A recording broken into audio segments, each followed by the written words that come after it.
আসসালামু আলাইকুম প্রিয় ভিউয়ার্স। আজকে আমি আপনাদের সাথে শেয়ার করব ইংরেজি বিষয়ের প্রশ্ন কাঠামো নিয়ে। আমরা জানি চতুর্থ এবং পঞ্চম শ্রেণীর যে প্রান্তিক মূল্যায়ন পরীক্ষাগুলো বর্তমানে অনুষ্ঠিত হচ্ছে, সেটি মূলত করোনা ভাইরাসের অব্যবহিত পূর্বে যেই প্রাথমিক শিক্ষা সমাপনী পরীক্ষার প্রশ্ন কাঠামো ছিল, সেটি অনুসরণ করেই মূলত প্রশ্ন কাঠামো প্রণয়ন করা হয়।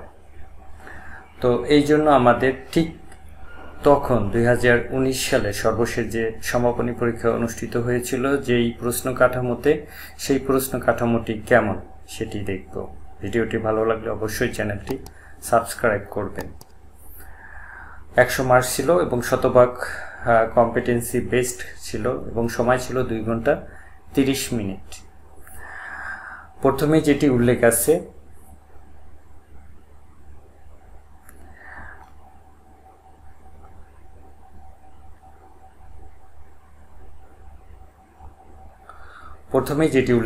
Read the text, dialogue or diagram and answer the question 1, 2, 3, 4। একটি টেক্সট, প্যাসেজ বা ডায়াগ্রাম, ডায়ালগ যাই বলি, এটি দেয়া থাকবে এবং সেখান থেকে 1, 2, 3 এবং 4 এই 4টি প্রশ্নের উত্তর দিতে হবে। এবং এই টেক্সট বা ডায়াগ্রাম বা ডায়ালগ যাই বলি, এটি থাকবে ইংরেজি পঞ্চম শ্রেণীর পাঠ্যপুস্তক থেকে। তো ধরে নেওয়া যাক যে এইরকম একটি প্যাসেজ থাকবে বা প্যারাগ্রাফ বা টেক্সট থাকবে পাঠ্য বই থেকে ইংরেজি। তো সেখান থেকে মূলত প্রথম হচ্ছে matching given or with their meaning. কতগুলো প্রদত্ত শব্দ থাকবে, সেগুলো অর্থ অনুযায়ী ডান এবং বাম মিলকরণ করতে হবে, অথবা feel in the blanks with the given or. যে কতগুলো শব্দ দেওয়া থাকবে, সেই শব্দগুলো দিয়ে 5টি শূন্যস্থান পূরণ করতে হবে। এর 5টিতে হচ্ছে 5 নম্বর। এইরকম যে 1 নম্বর আছে, আমি একটু বড় করে দেই। এইরকম কতগুলো শব্দ দেওয়া থাকবে 1 নম্বরে, এবং সেই শব্দ দিয়ে এই শূন্যস্থানগুলো পূরণ করতে হবে। এরপরে 2 নম্বর হচ্ছে ট্রু ফলস। ট্রু মানে কতগুলো স্টেটমেন্ট দেওয়া থাকবে, যে স্টেটমেন্টগুলো সত্য হবে তার জন্য ট্রু এবং যে স্টেটমেন্টগুলো মিথ্যে হবে তার জন্য ফলস। এরকমভাবে ট্রু ফলসে 6 নম্বর থাকবে। এরপরে হচ্ছে 3 নম্বর হচ্ছে answer the short question. 6 short constructed response question will be given and students will have to answer all of them. এরকম 6টি সংক্ষিপ্ত জাতীয় প্রশ্ন থাকবে এবং এই 6টি প্রশ্নেরই উত্তর দিতে হবে। প্রতিটির মার্কস হচ্ছে 2 মার্কস। ঠিক আছে, এইরকম থাকবে, এরকম 6টি প্রশ্ন থাকবে আর 6টি প্রশ্নেরই উত্তর দিতে হবে। এখানে এই যে 3 নম্বর এরকম 6টি প্রশ্ন থাকবে। 6টি প্রশ্নের উত্তর দিয়ে কোথাও 2 থাকতে পারে, 3 থাকতে পারে, এই যে আরো 2টো।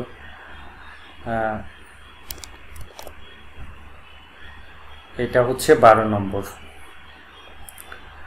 Short composition, free hand writing. By answering a set of questions related to text, student will write at least 5 sentences related to the given topic.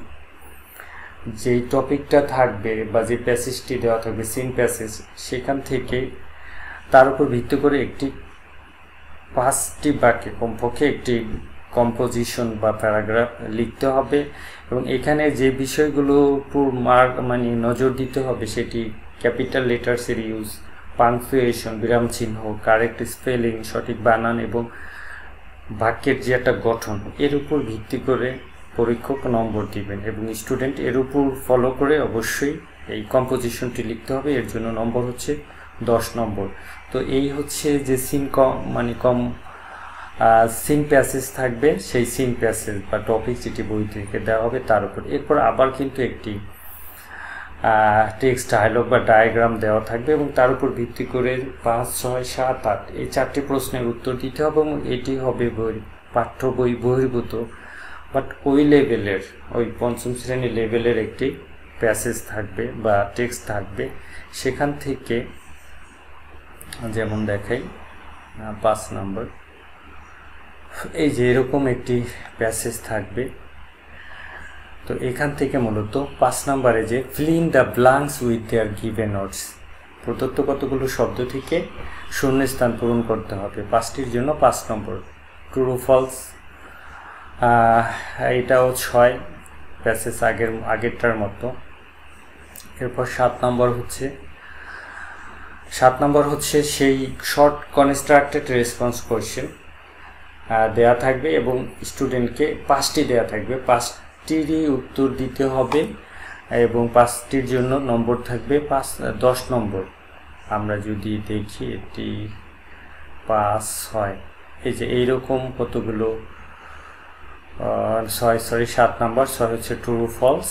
এই যে 7 নম্বরে এরকম প্রশ্ন দেওয়া থাকবে, এখানে 5টি প্রশ্ন দেওয়া থাকবে এবং 5টি প্রশ্নের 10 মার্কস। প্রথমটিতে যেমন 1, আবার শেষটিতে 3 দেওয়া আছে। তো যে নির্দিষ্ট একটি সংক্ষিপ্ত জাতীয় উত্তর দিতে হবে সেইভাবেই নম্বরগুলো বিভাজন করা আছে।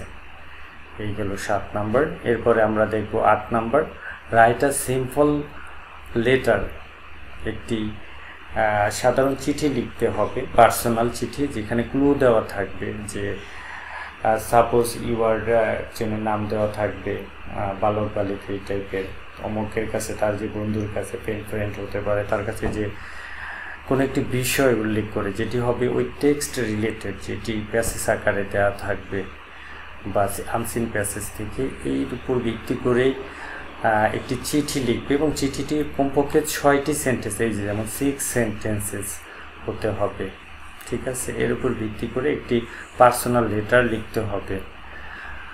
এটি হচ্ছে এই যে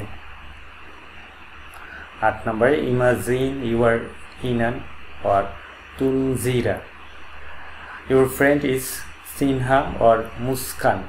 You have made a daily routine to yourself. You now write a letter to friend about your daily routine. অর্থাৎ প্রতিদিন কি কাজ করে ইনান বা তুনজিরা সেটা তার বন্ধুর কাছে লিখবে, যেটা এই প্যাসেজ রিলেটেড হবে। এরপরে 9 নম্বর, WH কোয়েশ্চেন। এটি নিয়মিতই আসে, এটা রুটিন মাফিক কোয়েশ্চেন। কতগুলো স্টেটমেন্ট দেওয়া থাকবে, 5টি স্টেটমেন্ট দেওয়া থাকবে। সেই স্টেটমেন্টটা সেই প্রদত্ত মানে বাক্যটিকে WH কোয়েশ্চেনে রূপান্তর করতে হবে। 5টি দেওয়া থাকবে, 5টির জন্য 10 নম্বর। আর WH কোয়েশ্চেন মানে এটা who, what, when, where, why, who, is and how, এই 6টি হচ্ছে মূলত WH question. We know about WH questions. তো এটিকে 9 নম্বর যেটি, এই যে এরকম WH কোয়েশ্চেন থাকবে, এটাকে WH কোয়েশ্চেন থাকবে না, স্টেটমেন্ট দেওয়া থাকবে, সেটাকে WH কোয়েশ্চেনে রূপান্তর করতে হবে। এই যে এরকম আরও 3টি আছে নিচের পেজে, যাই হোক। এরপর হচ্ছে 10 নম্বর, short question using informative instruction. Students will answer all the question by understanding a short informative text or instruction, activity, suggestion, direction, procedure to do any work. এখানে কতগুলো স্টেটমেন্ট দেওয়া থাকবে, সাজেশন দেওয়া থাকবে, কতগুলো ক্লু দেওয়া থাকবে, বাক্য দেওয়া থাকবে, কোনো একটি বিষয় সংক্রান্ত হতে পারে। তো সেইগুলো ফলো করে 3টি প্রশ্ন দেওয়া থাকবে। সেই 3টি প্রশ্নের মার্কস হচ্ছে মোট 6 নম্বর। প্রথমটায় 1, দ্বিতীয়টায় 2, তৃতীয়টায় 3, এই মোট 6 নম্বর। এইগুলোর উত্তর স্টুডেন্টকে দিতে হবে। আমরা যদি 11 নম্বরটি দেখি, 10 নম্বরটি দেখি আমরা, এই যে যেমন 10 নম্বরে এই ইনস্ট্রাকশনটা, হাউ টু ইমপ্রুভ ইংলিশ, কীভাবে ইংরেজিতে ভালো করা যায়, তার জন্য 6টি এখানে সেন্টেন্স দেওয়া আছে। তো বা 6টি মানে পয়েন্ট দেওয়া আছে। এর উপরে ভিত্তি করে নিচের এই যে 3টি প্রশ্ন আছে সেই 3টি প্রশ্নের উত্তর দিতে হবে। মোট এখানে নম্বর হচ্ছিল 6। এরপরে 11 number short question fill in the blanks by using information related to days, months, time, cardinal and ordinal numbers in tables or columns or words for figures। এরকম সময় সংক্রান্ত একটা শূন্যস্থান থাকতে পারে বা টেবিল থাকতে পারে, এগুলো ফিল আপ করতে হবে অ্যাপ্রোপ্রিয়েটলি। এর জন্য 5 নম্বর। আমরা যদি একটি নমুনা দেখি 11 নম্বর, এই যে এরকম fill in the blanks by using time to make the meaningful story. তো Seema is a student of class 5, she gets the fat, এখানে সময়টি উল্লেখ করতে হবে। অর্থাৎ অ্যাট হইলে যে কখন ঘুম থেকে ওঠে নর্মালি সেইভাবে এম উল্লেখ করে এবং বাকিগুলোও মানে করতে হবে এবং এটি যেন একটা মিনিংফুল স্টোরি বা সেন্টেন্সেসের ভিতর হয়। এর জন্য নম্বর হচ্ছে 11, এর জন্য হচ্ছে নম্বর হচ্ছে 5, এই 5 নম্বর। এরপর হচ্ছে রিয়ারেঞ্জ 12 নম্বরে the given words in the correct order to make meaningful sentence. এরকম 5টি বাক্য দেওয়া থাকবে, বাক্যগুলো থাকবে এলোমেলো বলতে বাক্যের যে ওয়ার্ডগুলো থাকবে এলোমেলো, ডিসঅ্যারেঞ্জলি থাকবে। তো সেইগুলোকে অ্যারেঞ্জলি মানে অর্ডারলি সেগুলো সাজাতে হবে সঠিক এবং সাজিয়ে একটি মিনিংফুল সেন্টেন্স করতে হবে। এরকম 5টি থাকবে, 5টির জন্য 10, যেটাকে রিয়ারেঞ্জ দ্য গিভেন ওয়ার্ডস। তো এটার যদি নমুনা দেখি 12 নম্বরে, এই যে এরকম দেওয়া থাকবে। যেমন এ নাম্বার নিয়ে home oblique Seema is today at, এটি কিন্তু কোনো this is not meaningful sentence. You will have to make a meaningful sentence. Seema is at home today, এরকম হতে পারে সঠিক যে বাক্যটি। এটি স্টুডেন্টকে এভাবে সাজিয়ে সঠিক শব্দ দিয়ে বাক্যটি তৈরি করতে হবে। এরকম 5টি থাকবে, মোট নম্বর হচ্ছে প্রত্যেকটিতে 2 সঠিকভাবে উত্তর লিখতে পারলে এবং মোট নম্বর হচ্ছে 5টির জন্য 10। এরপরে আমরা দেখব 13 নম্বর form fill up. Student will fill up a form by using given information. কতগুলো তথ্যের উপর ভিত্তি করে স্টুডেন্টকে একটি ফর্ম ফিল আপ করতে হবে এবং এর নমুনাটি যদি আমরা দেখি এইরকম একটি থাকতে হবে। ফর্ম ফিল আপ পূরণ করতে হবে, উপরে ক্লু বা ইনস্ট্রাকশন দিতে হবে। ইনস্ট্রাকশন থাকবে সেই অনুযায়ী নাম থাকবে, father's name, mother's name, date of birth, class প্রভৃতি তথ্য। এইরকম ফর্ম ফিল আপ পূরণ করতে হবে। আর 1 থেকে 13 পর্যন্ত মোট নম্বর হচ্ছে এই 100 নম্বর। আমরা জানি ইংরেজি অত্যন্ত গুরুত্বপূর্ণ একটি সাবজেক্ট এবং বিদেশি ল্যাঙ্গুয়েজ, যেহেতু ইনস্ট্রাকশনগুলো কিন্তু স্টুডেন্টকে বা অভিভাবককে বা টিচারদেরকে ভালোভাবে জেনে সেটি কিন্তু স্টুডেন্টকে সরবরাহ করতে হবে, সাপ্লাই করতে হবে যে এইভাবে ইংরেজির প্রশ্নটি থাকবে, তোমাদেরকে সেইভাবে প্রস্তুতি নিয়ে ইংরেজি পরীক্ষায় অংশগ্রহণ করতে হবে। তো চলমান এই প্রান্তিক মূল্যায়ন পরীক্ষাগুলোই ইংরেজির এই স্ট্রাকচারটি ফলো করা হবে। ভালো লাগলে ভিডিওটি অবশ্যই সাবস্ক্রাইব করবেন।